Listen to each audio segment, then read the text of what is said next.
Hello, everybody. Welcome to Gateway API meeting for November 14th, 2022. As a reminder, this meeting is governed by the Kubernetes Community Code of Conduct, which boils down to be nice to one another. We have reasonably full agenda today.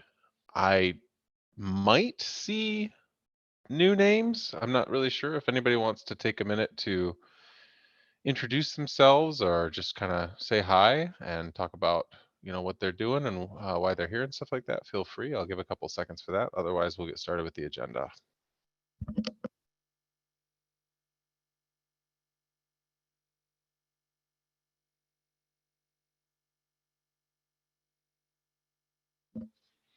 All right, Rob, you have the first agenda item for today. I'll go ahead and share my screen, which I thought I was doing, but I'm not. Oh, cool. Yeah, I'm lost without screen share. There we go. Yeah, cool. So fairly small group here today, but curious if anybody is going to be around to meet on the Monday after Thanksgiving. As it turns out, it looks like both myself and Shane are going to be out of office that day. Will anybody be around? Well, it's not a holiday here, so I'll be available. I'm not going to have a meeting by myself though.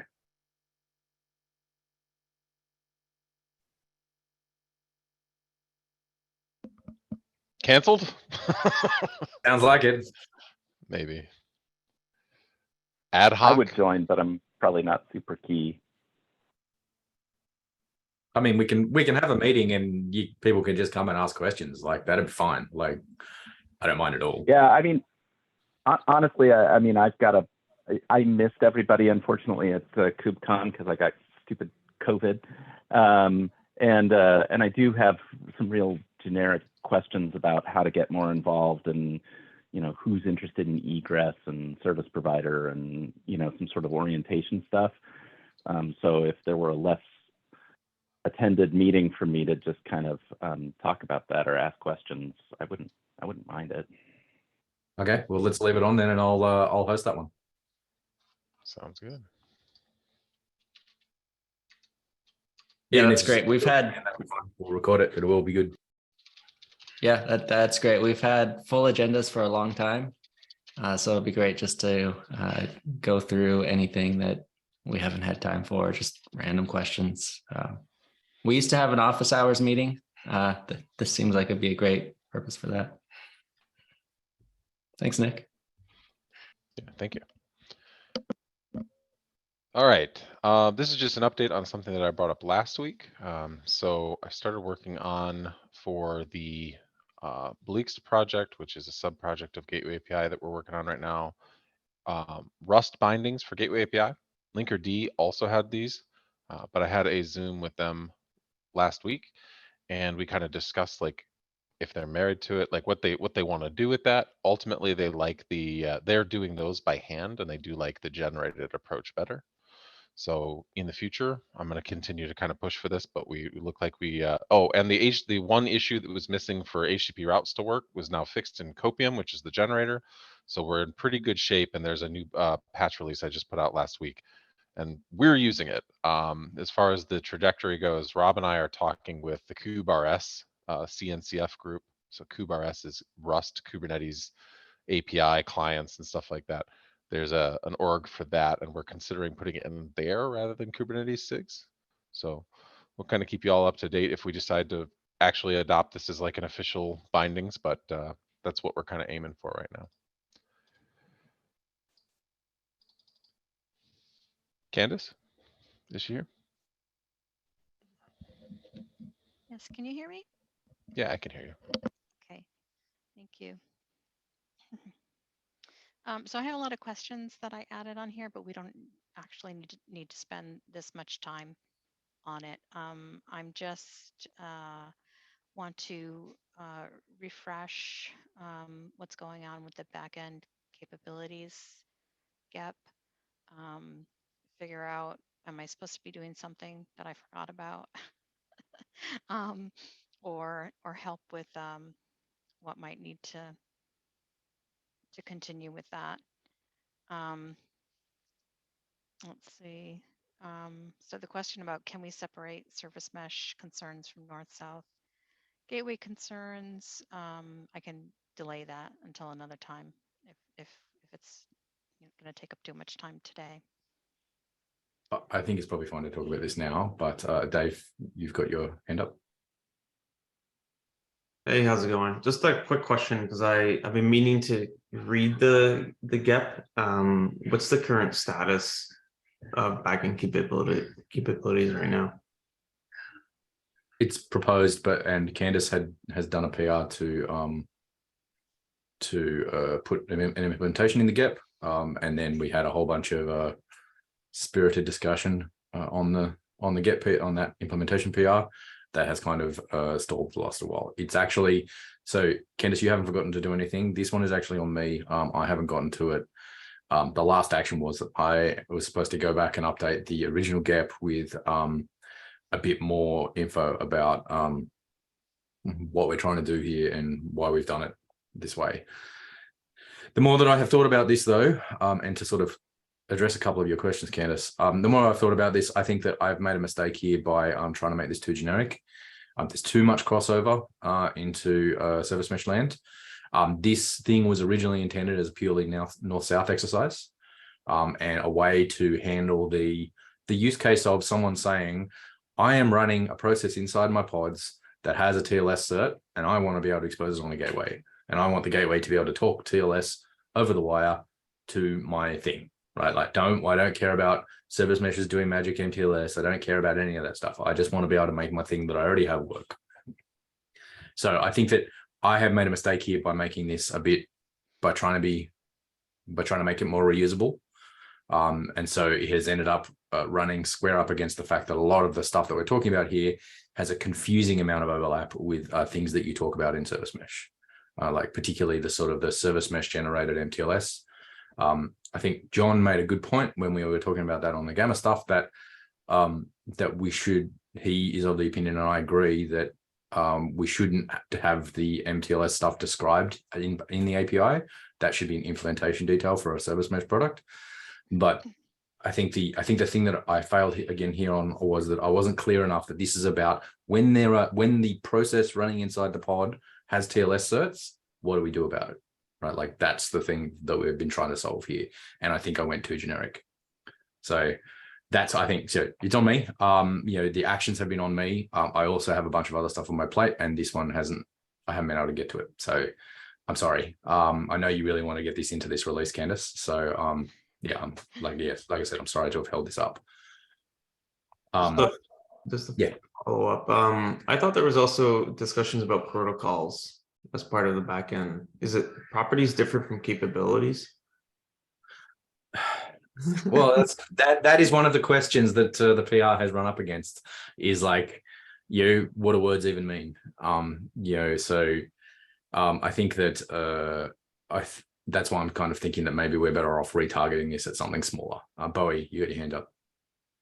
Yeah, I was going to say, does it make sense to retrench this a little bit less, like try to take smaller steps towards it? Because I think we tried to jump ahead and try to solve everything all at once. I was trying to figure out where to comment on the PR. And did we resolve the issue of who should own what piece of configuration from like the separation of like producer consumer? And then was there a clear like position that we had? Because it seemed like implicitly the API would be taking a position, but I don't know if that was like explicitly laid out. Yeah, and I think kind of what we're doing. Yeah, I think you're 100% right that the one of the reasons there was a lot of confusion over like, are we talking about the producer or the consumer, is that we've spent a lot of time talking about that for Gamma stuff. Like that a Kubernetes service resource can be used as either a producer or a consumer, and as a front end or a back end, right? Like, and so in this case, originally the use case we were targeting, the one that Candace really like asked for, was the one that I was talking about. And that is the case where we're using the service as a bucket of backends and a label selector, not as a front end, a HTTP route attachment point, a cluster IP, or any of that stuff. So I think I think that's why I think that the best way forward here is to sort of leave the is to either mark the original gap as like rejected and just have another crack at something very similar that is just about handling the case that you have TLS running inside the process, inside the pods. And then and then we have like a I don't know, a TLS connection properties or something like that, or something even less generic than that, right? Like a gateway TLS connection properties. I don't know, something that makes it very clear that this is for that specific use case and that specific use case only. I mean, I think there's a lot of other things that plays into this because TLS is used in many things in many different ways, and that's one of the reasons that this discussion has been confusing. But I think that maybe that's a more approachable and solvable problem. We tightly scope this to only north-south traffic, and solving the specific problem of you have a pods running TLS that it gets where the gateway has already terminated the outside TLS and you want to re-encrypt. That solves that problem, right? Like I think in the case that we've got your next thing is about TLS route, and that is a separate case though. Like this is about re-encrypt. This is about what happens when the gateway terminates to outside TLS and you want TLS to go from the gateway to the internal thing. What do you think there, Candice? Does that sound a bit more tractable to you? Is it too specific though? I wouldn't want to. I mean, conceivably, but the problem that I have encountered here is that by trying to make it not too specific, we've also run into so many things, crossovers with other areas where there are large decisions that need to be made in other things. John or Mike, like, do you have any thoughts?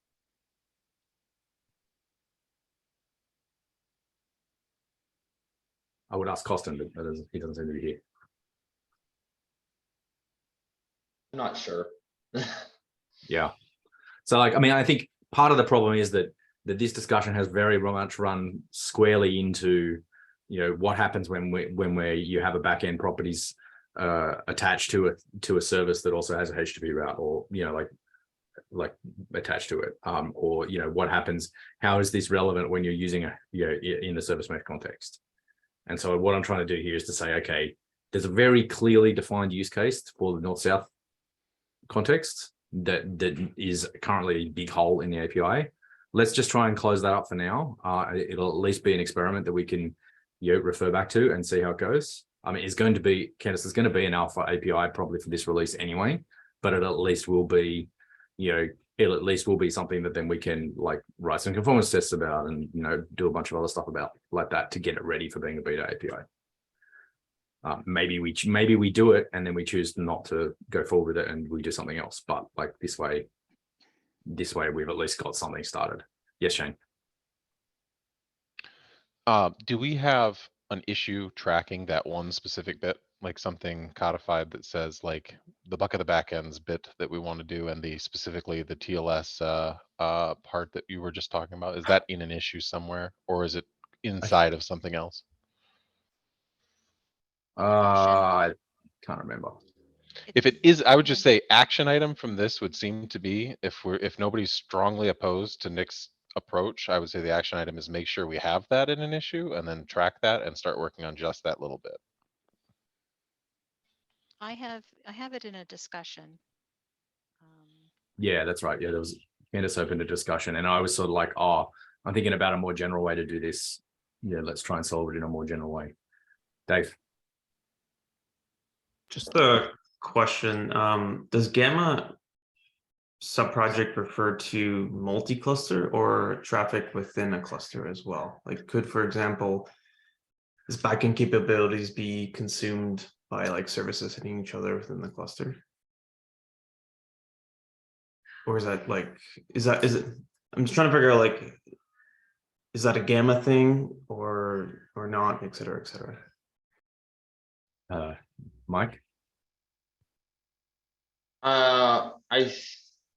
I don't think that at this point this is basically like part of what Nick is saying the issue is like, I don't think at this point that we've considered potential implications for like attaching backend properties to a service import object, as an example, which like just figuring out the semantics of service import is like by itself, like not a current goal yet of Gamma, even though it's something that we know that we want to do in a abstract way. Okay, thanks.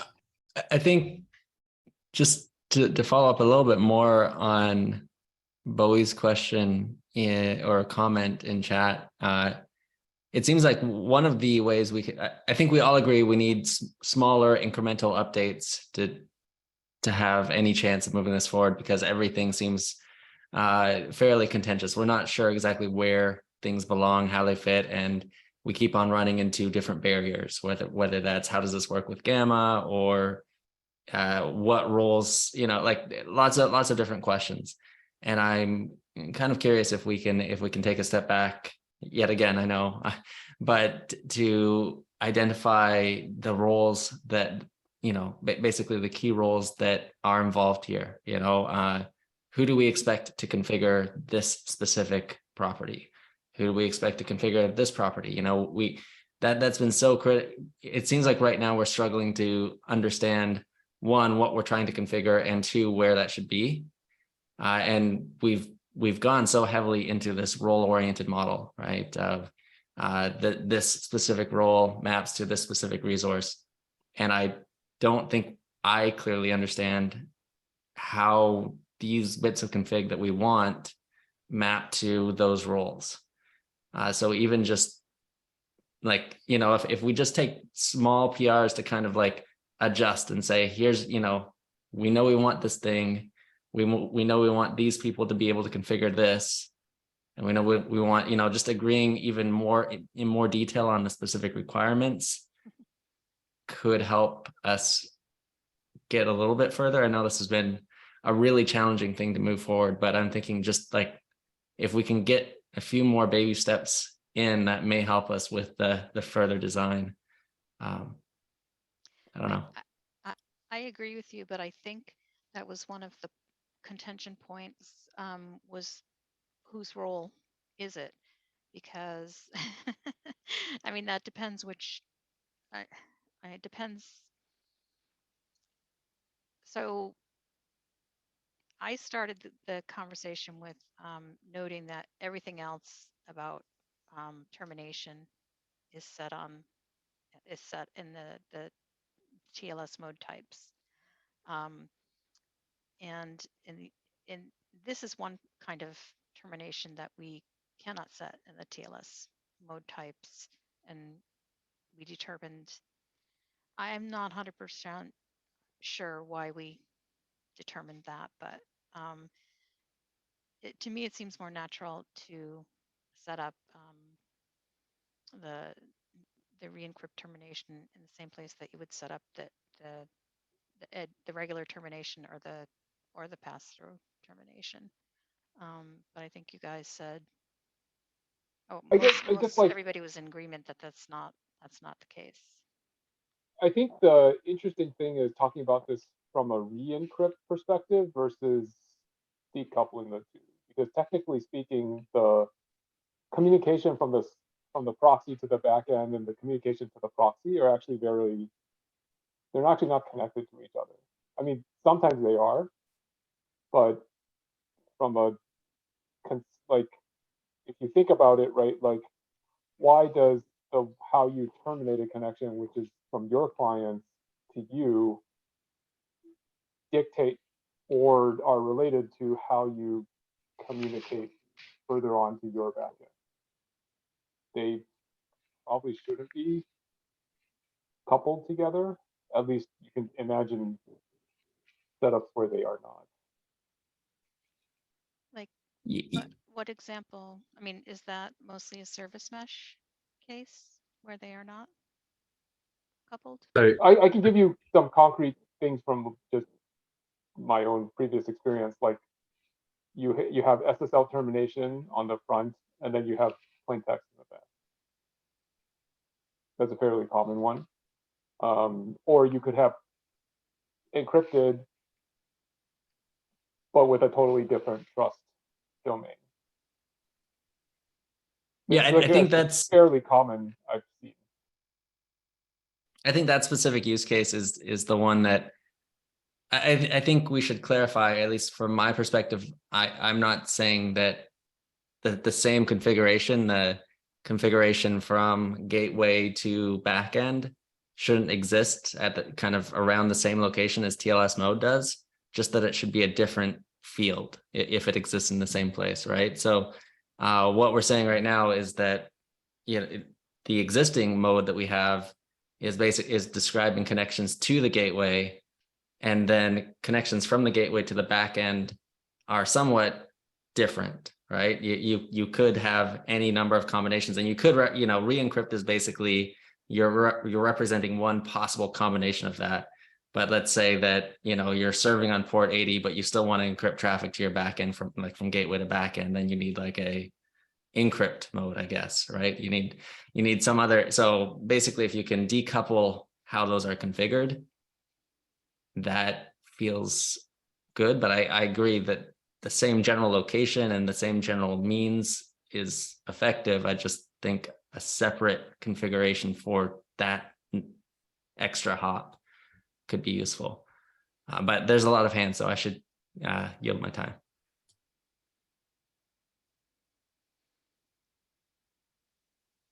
Philip?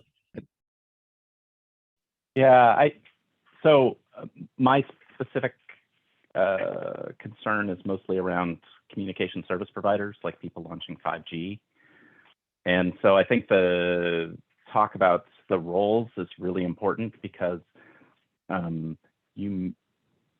that context, you have where the service provider, say, AT&T or Verizon something, wants to control everything having to do when things are encrypted and how they're encrypted and the certificates, and may have MTLS to external clients in a way that most, enterprise other kinds of use cases might not, versus the sort of app developer, for whom it's completely invisible. And so I think, making sure that we think through the roles and the complete set of variables, because again, I have to worry about call tracing. Like, they need to figure out where it can be decrypted for call tracing, all kinds of other things that are can get really complex with TLS.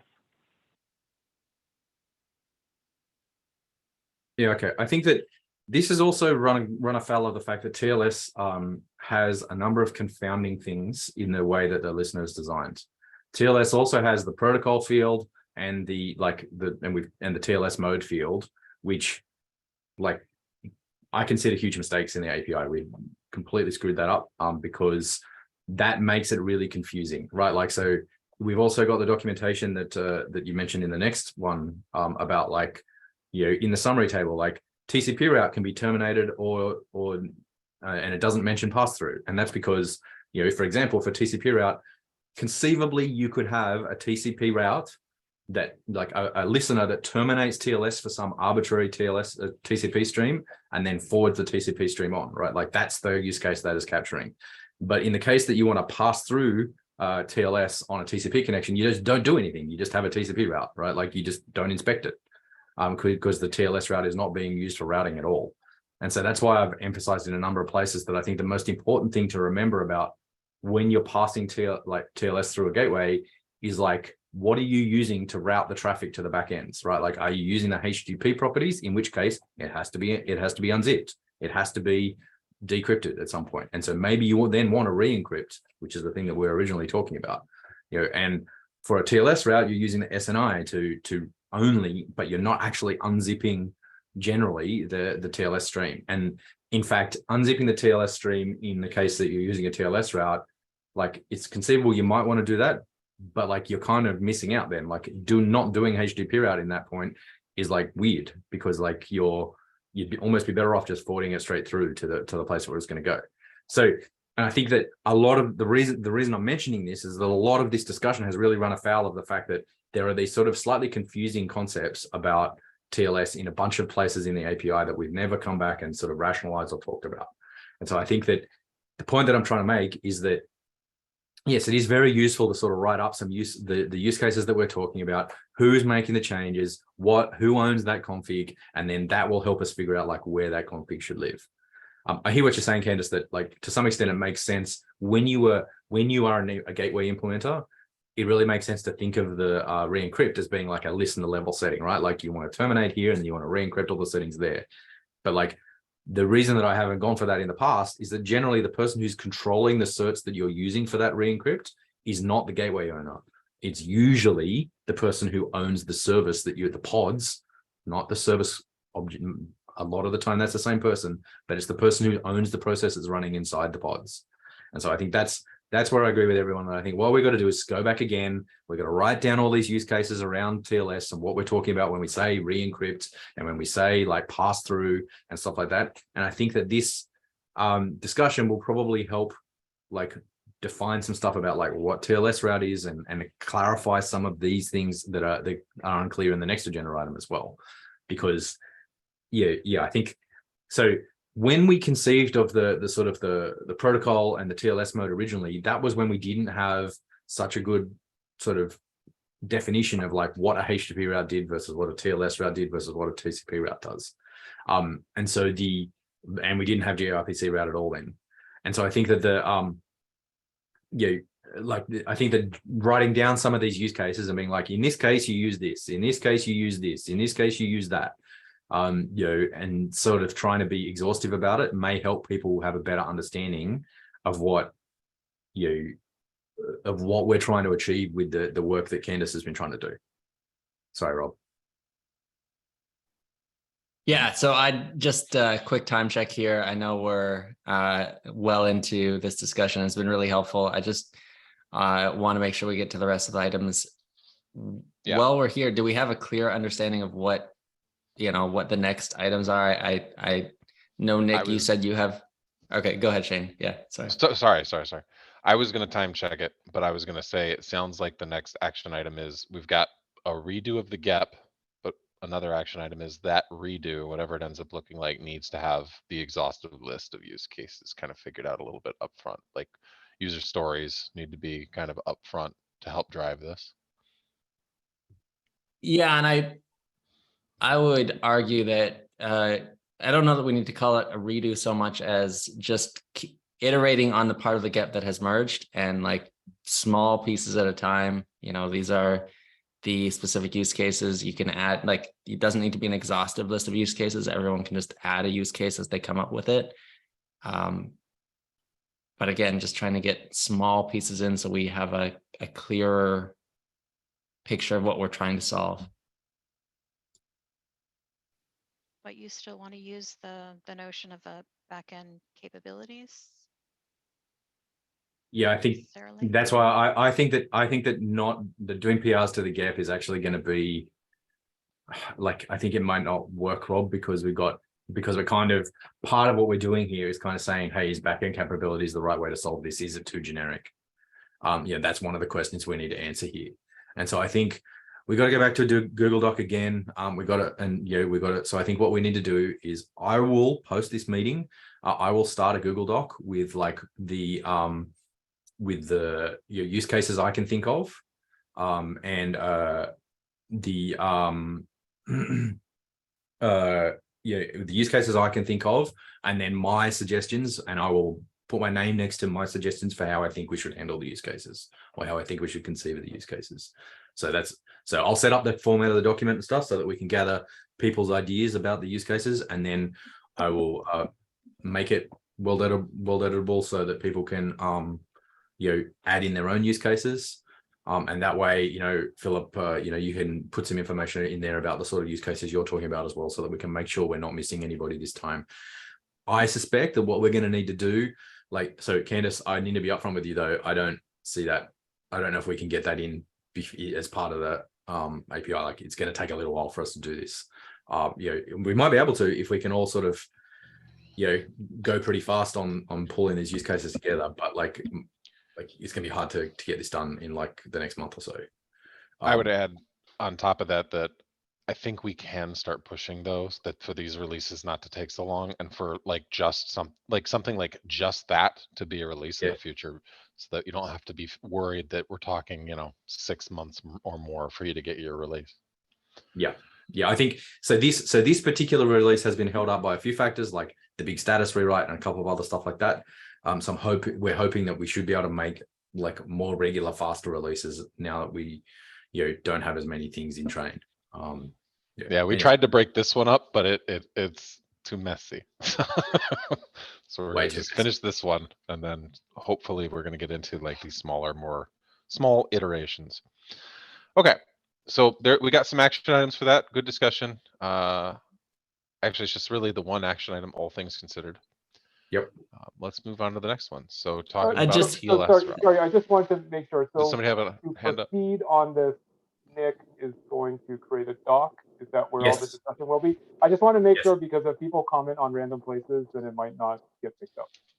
Yes, I will make a doc. I will put it in these notes underneath the action item and post it in the Slack channel. I'll do that directly after this meeting.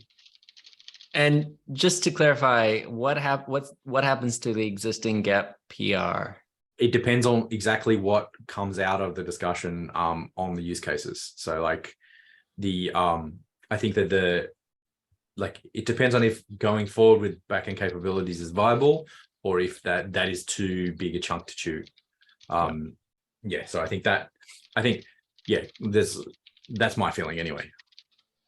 Yeah, I think that makes sense. I think in addition to what you already said, I think a comment on that PR just to explain the current state of that it is frozen in time for the time being, and we're moving discussion back to a doc. And Yeah, I'll do that too. Okay, the next agenda item is yours as well, Candice. Yep. Candice, TLS route. Yeah, so and I think the quickest thing to say here is we've got the list of things that we need to do for beta. The main thing is implementations. Implementations already implement TLS route. Conformance tests. We need a decent conformance test suite for TLS route. Those are the things that we need to do to be able to graduate TLS route to beta. I don't think that anyone's really suggesting that there's a lot of features we're missing out of TLS route, but those are the requirements that we have to graduate something to beta. quick question: do we have a list of implementations that we know have implemented TLS route today? Any? I'm not aware of one. I know that No. Kong As Gateway has, so I got one for you. Like, so, Yeah, Kong Contour has.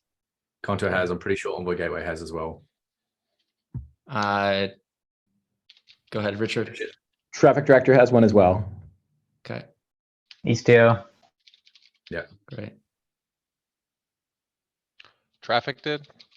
Traffic Director. Sorry, that's a Google product. Yeah, sorry. Yeah. Let's say I hadn't seen the traffic guys here in a while. Kong Contour one is Istio as well. Istio. Okay. Yeah. And then And- Envoy Gateway. Yeah. Okay, a fair number. That seems to It's not meet none. our criteria. Yeah. So, okay. So it seems So like it's what we're- literally just conformance tests. Yeah. Yeah.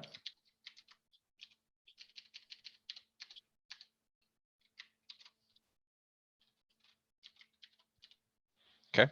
Cool. So it's pretty much just that. Yep. Conformance tests I mean- and go. Yes, I think this would be Rob has recently changed things to sort of so we've got like feature flaggy kind of behavior for the conformance tests. We need to put TLS route behind the feature flags, and just have tests that do stuff like you can route to an SNI, that sort of stuff. I mean, there's not much to test, right? Like different SNIs route to different backends. That's pretty much it. Like,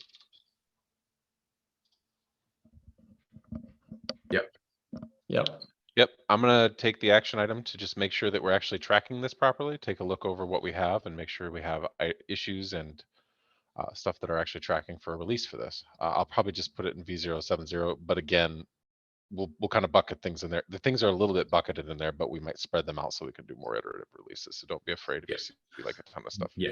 V070. V070 is, we will talk about this again after we have finished 060. Not. Yep. Yeah. It's a little bit of a bag of holding for the moment, but it's not going to be that way long term. Yeah. Cool.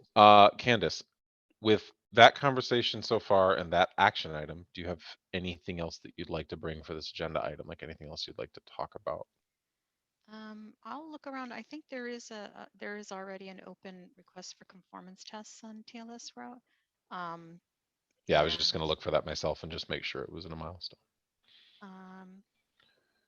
You can help me with, like, we can go look and scour through things.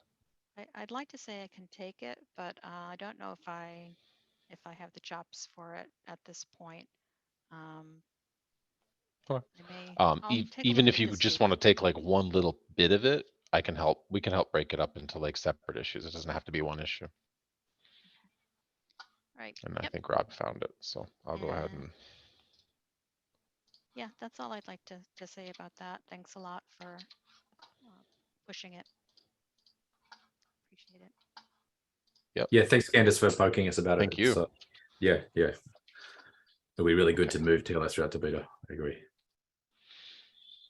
All right. Rob. All right. V060. Yeah, so let's talk about the milestone. We're getting awfully close, which again was the goal. Got confirmation that at least Tim and I think Cal are going to be able to do a API review at least start this week. So we need to get the infrastructure in place for that. That's just a big PR. That's a diff between this and our previous release. There is not much left in that actual milestone.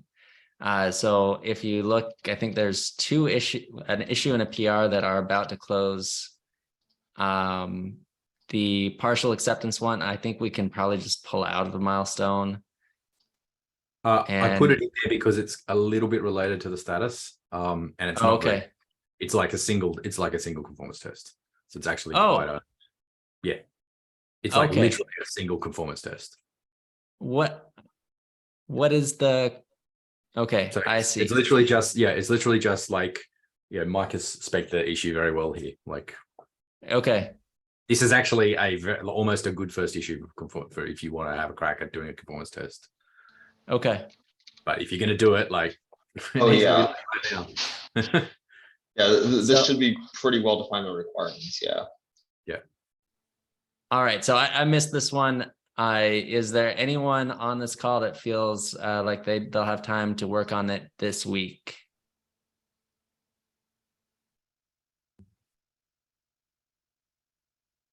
I can make time if no one else does, because I just want to get this 060 closed out. So yeah. Do you want me to put your name on it? Yep, hit me. All right, thank you. Yeah, I mean, I think this is really the only thing in between. It doesn't block API review because it is just a conformance test, but it does seem important to get in. I think that's the only thing leaving the gap issue open. Is that correct? Yep. So. Yep. Those two issues. Once that PR merges for the that is linked to those two issues. So sorry, if you go back to the milestone, Shane, in those two ones there. See, there's a linked PR on the right. Yeah, those two are both going to the bottom two are both tied together, and there's just one tiny nit of feedback on that. I expect that'll be in awfully soon. Yeah, I know we've pinged on that. So yep. I actually PM'd him today. He should be in the morning.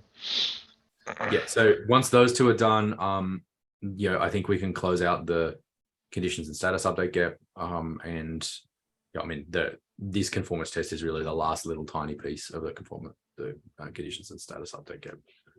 But then after that, I think we're done, and that will close out. Okay, great. So I think that means we are in the final stages of this. I'll share my optimistic view of the world. I don't know if we're going to hit this timeline, But what I would love to see happen here is that we do the initial round of API review this week.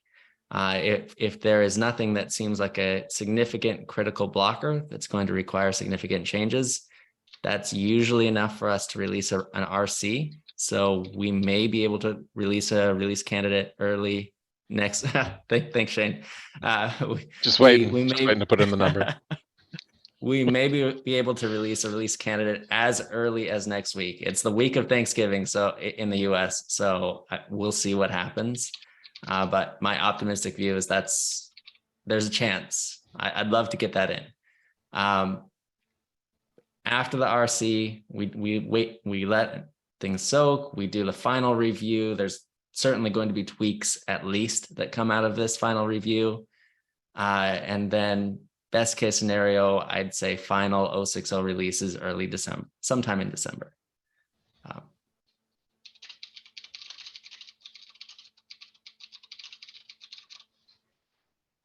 Yeah, but I've been wrong many times before. This is just my view of the world today.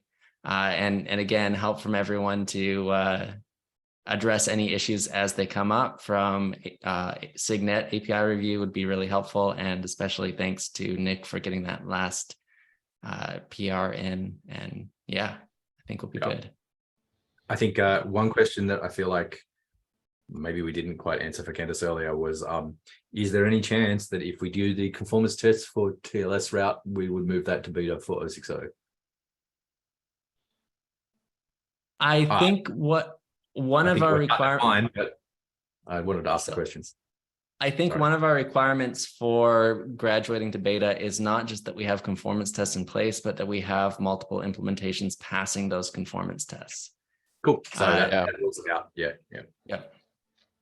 I mean, if we wrote a conformance test that everyone automatically passes, then, but I don't know if everyone will pass. So, but again, once we're there, I mean, I feel like it's perfectly legitimate there be a V070 or a V080, whatever it ends up being, a minor release just for that, just TLS route goes to beta. So.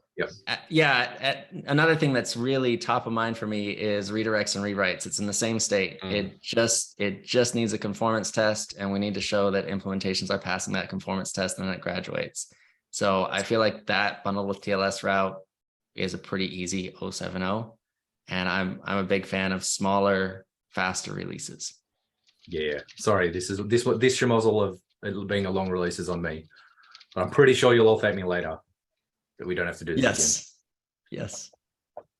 It's hard to prove a negative. I'm just going to thank you now, Nick. Okay, well, I'll take it. Thanks. Thank you. We appreciate your work. But if it goes and everything's fine, you know, it's hard to be like, thanks, Nick. Everything's fine. This is the roadie's dilemma. If you do your job perfectly, it looks like you're doing nothing. Exactly. Yeah. All right. Conformant implementation or environment. Yeah, this is a bit of a rabbit hole, but it's a bit of a follow-up from an issue that Nick created recently. Yeah, last week. Oh, yeah, this one. Yep. Yeah, I think a lot of us have already chimed in on it. I just want to be clear, like it's kind of a weird thing that we're in right now where we're kind of the first API doing it this way. And so, you know, Kubernetes conformance tests are slightly different than what we're trying to do. Are we trying to ensure that the underlying implementation is valid or that the environment as a whole is valid?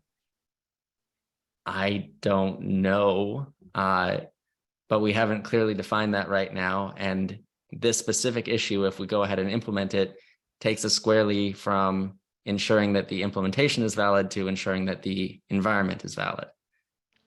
So it kind of expands the scope of what we're doing. Yeah, with the added nuance that there's in the wind is the possibility of having fallback if the webhook is gone. That's kind of in the wind right now, right?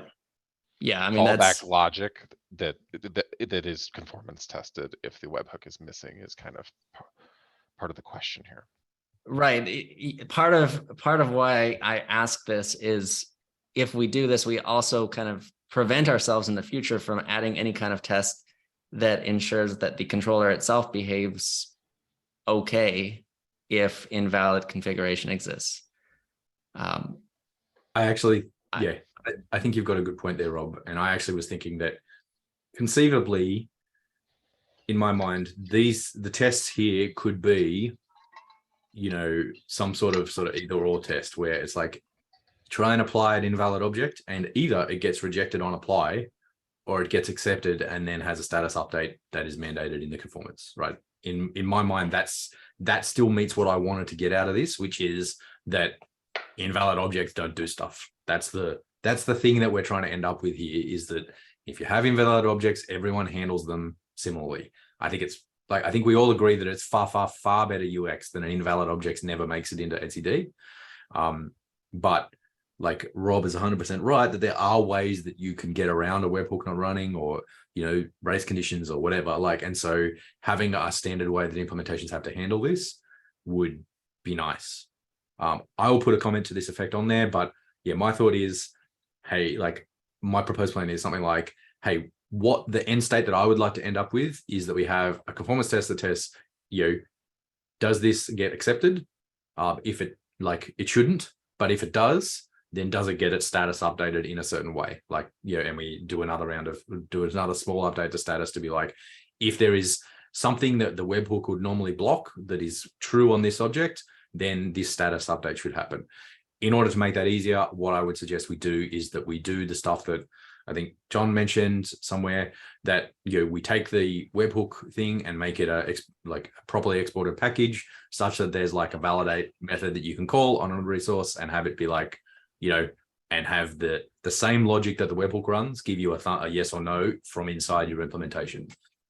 That will mean that you don't have to keep track of, as long as you're bumping your dependency, then you as an implementer won't have to keep track of exactly what is happening. All you need to do is be hey, failed validation.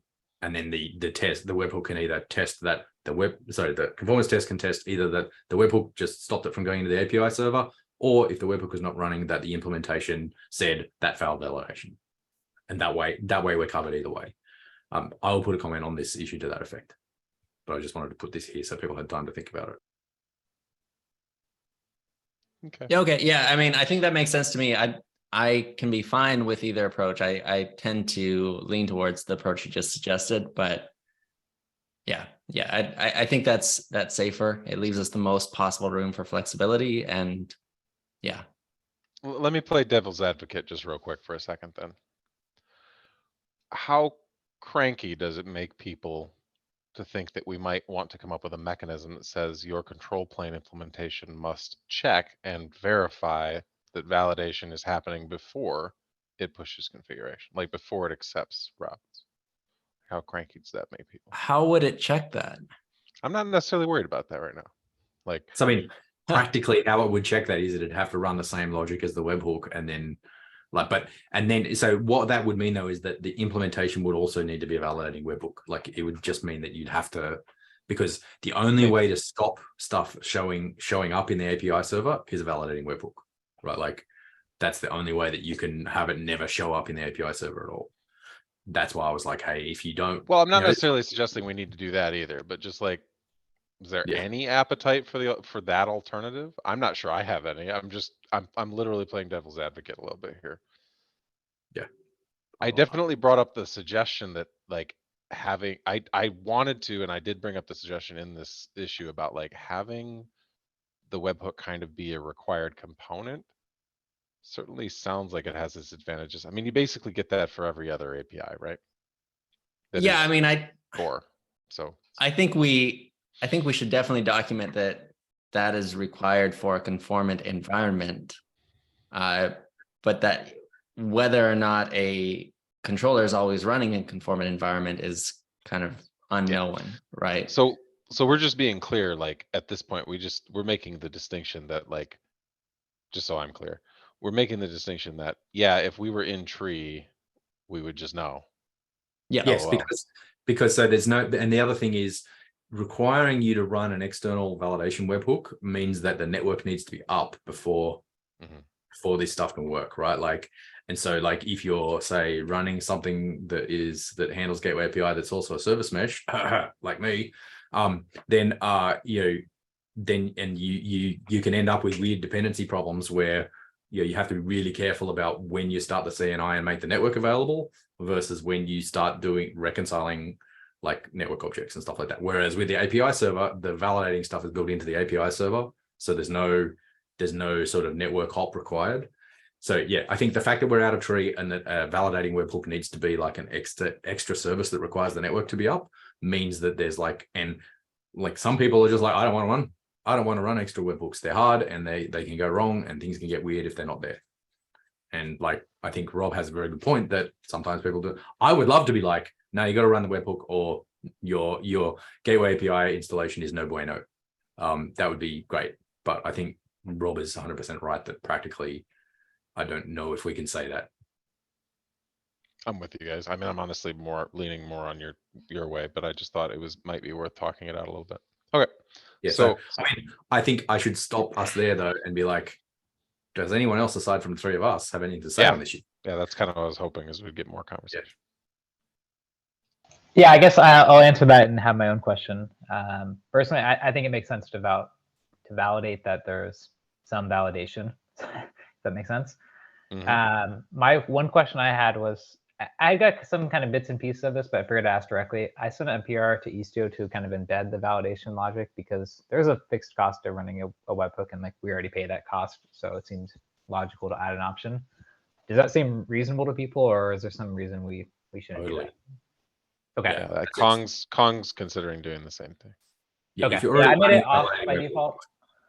Yeah, I made it off by default in case like everyone does that, and then we all have like 10 validators running running at once. But you know, it's maybe something we change. I don't know. I mean, I think as you said in your comment, the worst case scenario if you have lots of validators running is that like your API calls take a little bit longer because you've got to reach out to a few things. But like if you're already going to be running a validating webhook for a bunch of resources, then it's like adding the gateway API ones into your one is probably not that big a cost. Like, and so that's actually one of the reasons why when I was writing this issue, I was like, the important part is that the validation happens, not that you're running the webhook container image that we supply. And so that is 100%. That's actually what I wanted to get to from having this issue. Oh, perfect. Thanks. I actually have a lot more thoughts on this, but I think 5 minutes. I'm going to let them go and just put them in the issue. Sorry. Cool. All right. Yeah, so I've got a bunch. I'll just go real quickly through all of these because first up, just right now in Gateway API we have a role that's known as maintainer, and that's basically Bowie, Nick, Shane, and myself, and then we have Gamma leads, but there's not really any clear role between that. Like there's not a clear contributor ladder, and that's unfortunate. And so one of the things that we've been talking about is adding kind of a clearer first step. If you want to have a formal role in this project that isn't all the way to maintainer, project lead, whatever. So one of the things we're working on is defining a new reviewer role and the specific requirements that go along with that.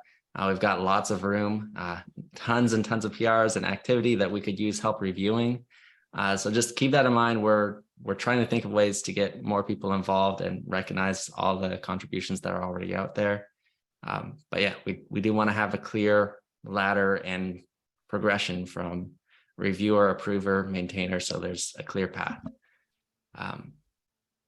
Next up, I'll just keep on moving here. KubeCon CFP is coming up Friday, really, really soon. Anyone can submit anything, and that's great. I feel like we're going to have some gateway content at this next KubeCon. I'd love to see whatever, but if you're interested in trying to coordinate so there's not 10 people proposing the same talk, I have some understanding. I think all of the maintainers have some understanding of like at least some of the talks that are being proposed. So if you want to just run it by any one of us, either to help review what you're saying or say, check if it's conflicting with someone else, definitely happy to help out. Yeah. And I've talked a lot. Any follow-ups on those two before I keep on going? I would say, yeah, for the reviewer thing, if you are interested in climbing the contributor ladder, like I would strongly recommend you ping one of us.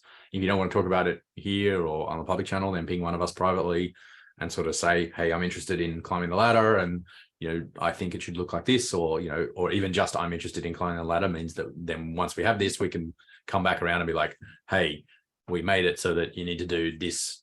If you go and do this, then we will sort you out or whatever. But yeah, so like, if you are interested, then tell us.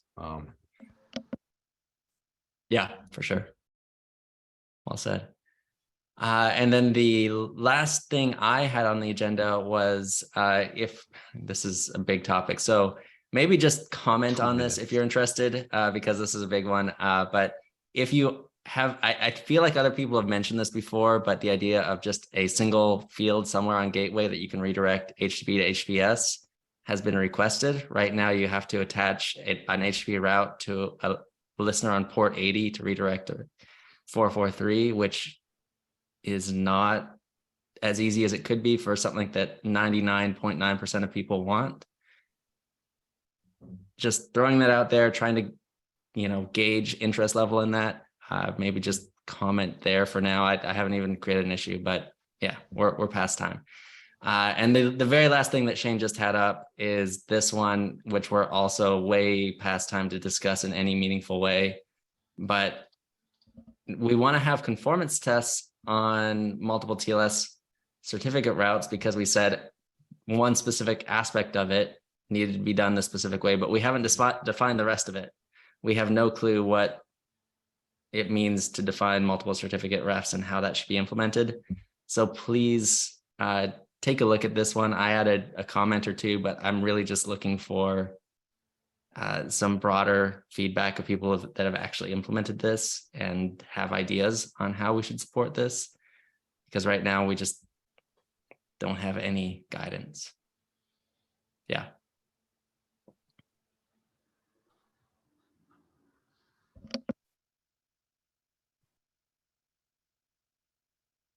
Shane, I think you muted yourself instead of I unmuting did the yourself. opposite. Yeah. Yeah. All right, we're right at time, so I think we should all say good night or good afternoon or good morning or whatever, what have you. Thank you all for coming, and we'll see you next time. We are doing next week, right? Yes, Monday. Yeah. Okay. Yep. All right. Cheers, everybody. Cool. See you.